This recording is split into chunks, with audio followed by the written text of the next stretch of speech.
Hi നമസ്കാരം എല്ലാവരും സുഖമായിട്ടിരിക്കുകയല്ലേ അപ്പോൾ ഞാനിവിടെ സുഖമായിട്ടിരിക്കുന്നു എല്ലാവർക്കും നമ്മുടെ ചാനലിലേക്ക് ഒരിക്കൽ കൂടി സ്വാഗതം അപ്പോൾ നമ്മൾ ഇന്നൊരു ബ്രേക്ക്ഫാസ്റ്റിൻ്റെ കോംബോ ആണ് തയ്യാറാക്കി കാണിക്കുന്നത് പ്രത്യേകിച്ച് ഈസ്റ്റോ സോഡാപ്പൊടി ഒന്നും ചേർക്കാണ്ട് നല്ല ഹെൽത്തി ആയിട്ടുള്ളൊരു അപ്പം തയ്യാറാക്കിയെടുക്കുന്നത് എങ്ങനെയാണെന്ന് നോക്കാം അതുപോലെ തന്നെ അതിൻ്റെ കൂടെ കഴിക്കാൻ പറ്റിയ നല്ലൊരു ഗ്രീൻ പീസ് കറി വളരെ വേഗത്തിൽ രുചികരമായി ചെയ്തെടുക്കുന്നത് എങ്ങനെയാണെന്ന് നോക്കാം കേട്ടോ പെട്ടെന്ന് തന്നെ വീഡിയോയിലേക്ക് പോകാം വീഡിയോ നിങ്ങൾ മുഴുവനായിട്ട് കണ്ടേക്കണേ സ്കിപ്പ് ചെയ്യില്ലേ കേട്ടോ അതുപോലെ തന്നെ സബ്സ്ക്രൈബ് ചെയ്യാത്ത കൂട്ടുകാർ ആരെങ്കിലും കാണുന്നുണ്ടെങ്കിൽ ഒന്ന് സബ്സ്ക്രൈബ് ചെയ്ത് നമ്മുടെ ചാനലും കൂടി ഒന്ന് സപ്പോർട്ട് ചെയ്തേക്കണേ ഓക്കെ നമുക്ക് വീഡിയോയിലേക്ക് പോകാം അപ്പോൾ നമ്മുടെ ഈസ്റ്റും സോഡാപ്പൊടിയും ഒന്നും വേണ്ടാത്ത ഈ ഒരു അപ്പം തയ്യാറാക്കാനായിട്ട് ആദ്യം തന്നെ 250 ml കപ്പിൽ 2 കപ്പ് പച്ചരി നന്നായിട്ട് കഴുകിയ ശേഷം ഒരു 5-6 മണിക്കൂർ വെള്ളത്തിൽ കുതിർത്ത് വെച്ചിട്ടുണ്ടായിരുന്നു അതിൻ്റെ വെള്ളമൊക്കെ കളഞ്ഞ് നമുക്ക് എടുക്കാം ഇനി നമുക്ക് വേണ്ടത് ഇതുപോലെ ഒരു പകുതി നാളികേരം ചിരകിയതും കൂടിയാണ് വേണ്ടത് കേട്ടോ അപ്പോൾ ഈ ഒരു പച്ചരിയും നാളികേരം ചിരകിയതും നമുക്ക് നന്നായിട്ടൊന്ന് അരച്ചെടുക്കണം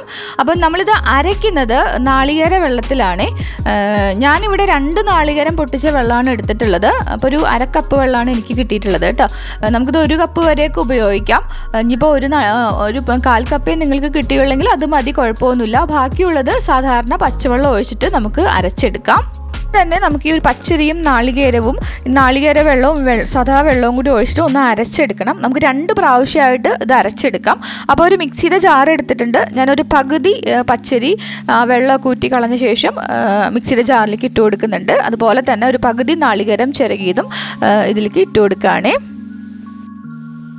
ഇനി നമുക്കിതിലേക്ക് നാളികേര വെള്ളം ഒഴിച്ചു കൊടുക്കാം ഞാനൊരു പകുതി ഭാഗത്തോളം നാളികേര വെള്ളം എടുത്തിട്ടുണ്ട് ഞാനിത് കാലത്ത് നാളികേരം പൊട്ടിച്ച ശേഷം ആ വെള്ളം ഫ്രിഡ്ജിലോട്ട് എടുത്ത് വെച്ചതാണ് കേട്ടോ അതുകൊണ്ടാണ് ആ ഒരു കളറേ ഇനി നമുക്ക് ബാക്കിയുള്ളത് ആവശ്യത്തിന് വെള്ളവും കൂടി ഒഴിച്ചിട്ട് നല്ല ഫൈനായിട്ട് തോന്നും അരച്ചെടുക്കണം അപ്പോൾ വെള്ളത്തിൻ്റെ അളവൊന്നും ഞാൻ പറയുന്നില്ല കുറേശ്ശെ ഒഴിച്ചാൽ മതി അപ്പോൾ നമ്മൾ അരച്ചെടുത്തതിന് ഒരു വലിയൊരു ബൗളിലേക്ക് ഒഴിച്ചു കൊടുക്കാം അപ്പോൾ ഇതുപോലെ തന്നെ ബാക്കിയുള്ള പച്ചരിയും നാളികേര വെള്ളവും കൂടി ഇച്ചിരി വെള്ളവും കൂടി ചേർത്ത് നല്ല ഫൈനായിട്ട് ഒന്നും കൂടി അരച്ചെടുക്കണം കേട്ടോ അപ്പോൾ അത് ബാക്കിയുള്ളതെല്ലാം കൂടി അരച്ചെടുത്തിട്ട് അതേ ബൗളിലേക്ക് ഒഴിച്ചു കൊടുത്തിരിക്കുകയാണ് നമ്മളിതിൽ ഈസ്റ്റോ ബേക്കിംഗ് സോഡ ഒന്നും ചേർക്കാത്തത് കൊണ്ട് തന്നെ ചോറൊന്നും ചേർക്കുന്നില്ല അതുകൊണ്ട് കുറച്ച് റവയൊന്ന് കാച്ചി ഇതിലേക്ക് ചേർക്കുന്നുണ്ട് അപ്പോൾ ഇത് ആദ്യം ചെയ്യേണ്ടതായിരുന്നു ഞാൻ വിട്ടുപോയതാണ് കേട്ടോ അപ്പോൾ നമുക്ക് റവ ഒന്ന് കാച്ചാൻ വേണ്ടിയിട്ട് ഒരു 2 കപ്പ് വെള്ളം ഒരു പാത്രത്തിലേക്ക് ഒഴിച്ച് ഒന്ന് തിളയ്ക്കാനായിട്ട് വെക്കാം വെള്ളം ഒന്ന് തിളയ്ക്കാൻ തുടങ്ങുമ്പോൾ നമുക്കിതിലേക്ക് ഒരു 2 ടേബിൾ സ്പൂൺ റവ ഇട്ട് കൊടുക്കാം നന്നായിട്ടൊന്ന് ഇളക്കി ഇതൊന്ന് കുറുക്കിയെടുക്കുക പെട്ടെന്ന് തന്നെ കുറുകി വരും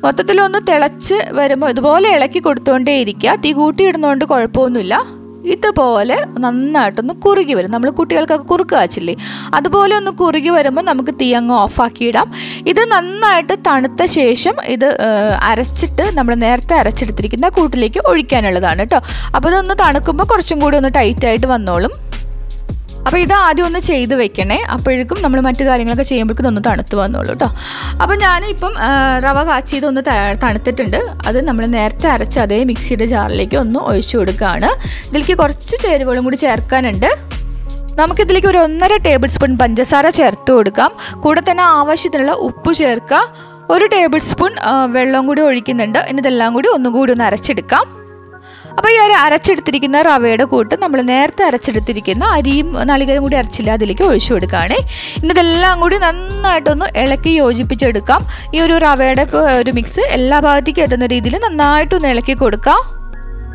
അതിനുശേഷം ഇതൊന്ന് അടച്ചു വെച്ച് ഒരു 8 മണിക്കൂർ ഇതൊന്ന് പൊങ്ങി വരാനായിട്ട് വെയിറ്റ് ചെയ്യാം അപ്പോൾ നമ്മൾ ബ്രേക്ക്ഫാസ്റ്റിന് തയ്യാറാക്കാനായതുകൊണ്ട് തന്നെ ഇത് ഓവർനൈറ്റ് ഞാനൊന്ന് അടച്ചു വെക്കുകയാണേ സമയം തന്നെ നമുക്ക് നാളെ കാലത്ത് കറി വെക്കാനായിട്ട് 1 കപ്പ് ഗ്രീൻ പീസ് വെള്ളത്തിലിട്ട് വെക്കുന്നുണ്ട് അപ്പോൾ ഞാൻ 250 ml കപ്പിൽ 1 കപ്പ് ഗ്രീൻ പീസ് എടുത്തിട്ടുള്ളത് നമുക്കിതിലേക്ക് കുറേ വെള്ളം ഒഴിച്ചിട്ട് അടച്ചു വെക്കാം അപ്പോൾ നല്ല ഗ്രീൻ പീസൊക്കെ ഒന്ന് കുതിർന്ന് കിട്ടും നമുക്ക് ഇതുപോലെ തന്നെ ഈ ഗ്രീൻ പീസിന് പകരം നമുക്ക് വേണമെങ്കിൽ വെള്ളക്കടല എടുക്കാം കേട്ടോ ഇതേപോലെ തന്നെ കറി വെച്ചാൽ മതി നല്ല ടേസ്റ്റ് ആയിരിക്കും അപ്പോൾ ഇതാ നേരെ വെളുത്തിട്ടുണ്ട് നമുക്ക് അപ്പത്തിൻ്റെ മാവൊന്ന് നോക്കാം കണ്ടല്ലോ നന്നായിട്ട് തന്നെ അത് ഫെർമെൻ്റായിട്ട് വന്നിട്ടുണ്ട്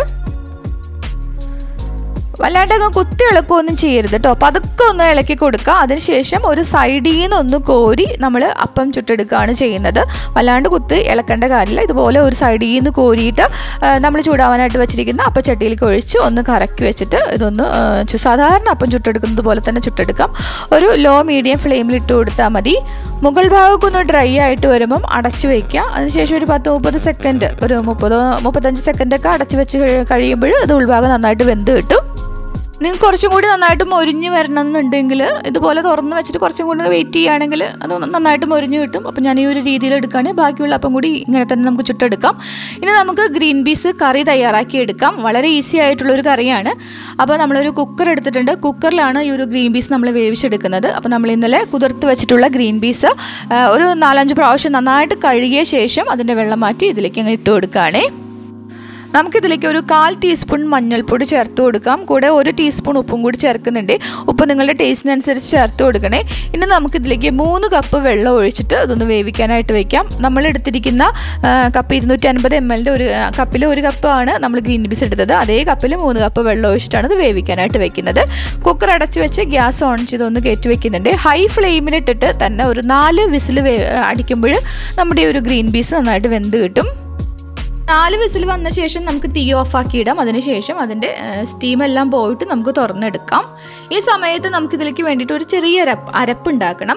ഞാൻ മീഡിയം സൈസിലുള്ള 2 സവോള ചെറുതായിട്ട് കട്ട് ചെയ്തെടുത്തിട്ടുണ്ട്. ഒരു ചെറിയ പീസ് ഇഞ്ചിയും ഒരു 4 അല്ലി വെളുത്തുള്ളി എടുത്തിട്ടുണ്ട്. കൂടെ ഒരു 1/2 കപ്പ് നാളികേരവും കൂടി എടുത്തിട്ടുണ്ട് കേട്ടോ, നാളികേരം ചിരകിയത്.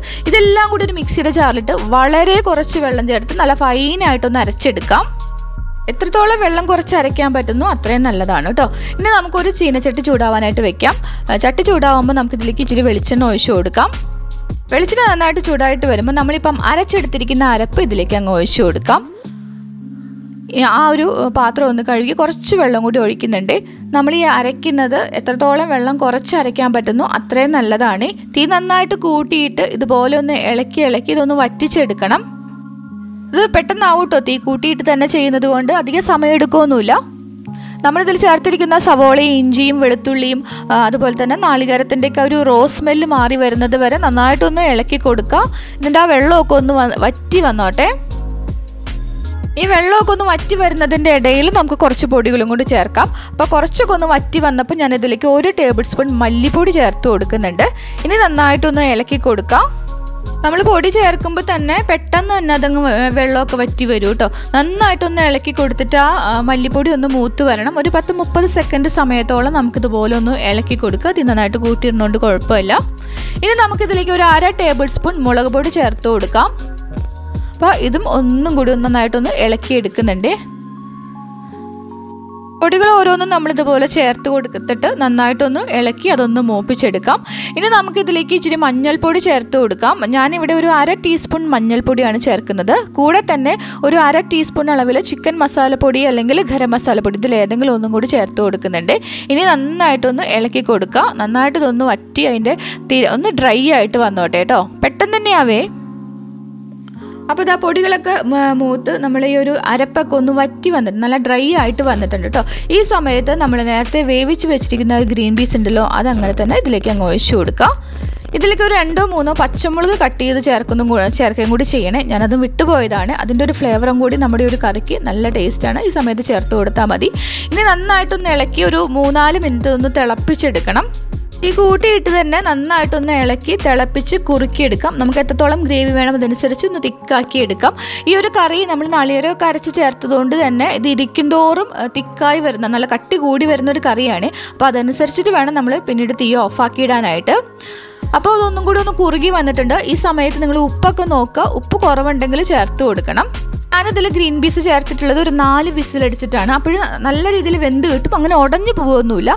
നിങ്ങൾക്ക് ഇച്ചിരി ഉടഞ്ഞു പോകണം എന്നൊക്കെ ഉണ്ടെങ്കിൽ ഒരു 5 വിസിൽ വരുന്നതിൽ വേവിക്കുക കേട്ടോ. അല്ലെങ്കിൽ ആ തവി വെച്ചിട്ട് ജസ്റ്റ് ഒന്ന് ഉടച്ചു കൊടുത്താലും മതി. അപ്പോൾ എനിക്ക് ഇച്ചിരി മണി പോലെ കിട്ടുന്നതാണ് ഇഷ്ടം. അതുകൊണ്ടാണ് 4 വിസിൽ കേൾപ്പിച്ചിട്ടുള്ളത്. വെന്ത് കിട്ടും, അങ്ങ് ഉടഞ്ഞു പോകില്ല കേട്ടോ. അപ്പോൾ അതൊന്ന് ശ്രദ്ധിച്ചേക്കണേ. അപ്പോൾ ഉപ്പൊക്കെ നോക്കിയിട്ട് അതൊന്ന് കുറുകി നമ്മുടെ ആവശ്യത്തിന് ഗ്രേവി ആയി കഴിഞ്ഞാൽ നമുക്കിതിലേക്ക് കുറച്ച് മല്ലിയിലയും അതുപോലെ തന്നെ കുറച്ച് കറിവേപ്പിൻ്റെ ഇലയൊക്കെ ഇട്ടിട്ട് നമുക്ക് തീയങ്ങ് ഓഫാക്കി ഇടാം.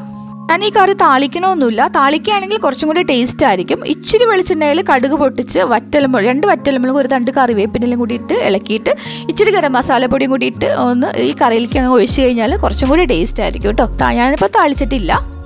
അപ്പോൾ അതാ നമ്മുടെ ഗ്രീൻ പീസ് കറിയും ഇവിടെ തയ്യാറായിട്ടുണ്ട്. കൂടെ തന്നെ നമ്മുടെ നല്ല സോഫ്റ്റ് ആയിട്ടുള്ള ഈസ്റ്റോ സോഡാപ്പൊടി ഒന്നും ചേർക്കാണ്ട് തയ്യാറാക്കിയിട്ടുള്ള അപ്പവും തയ്യാറായിട്ടുണ്ട്. അപ്പോൾ ഇതാ ഇത്രയേ ഉള്ളൂ കേട്ടോ കൂട്ടുകാർ. എല്ലാവരും ട്രൈ ചെയ്ത് നോക്കുക. ഇഷ്ടപ്പെട്ടിട്ടുണ്ടാവുമെന്ന് കരുതുകയാണ്. ഇഷ്ടപ്പെട്ടിട്ടുണ്ടെങ്കിൽ സബ്സ്ക്രൈബ് ചെയ്യാനും ലൈക്ക് ചെയ്യാനും ഷെയർ ചെയ്യാനും കമൻറ്റ് ചെയ്യാനും ഒന്നും മറക്കല്ലേ. ഓക്കെ, അടുത്ത ദിവസം വീണ്ടും നല്ലൊരു റെസിപ്പിയുമായിട്ട് നമുക്ക് വേഗം തന്നെ കാണാം. താങ്ക്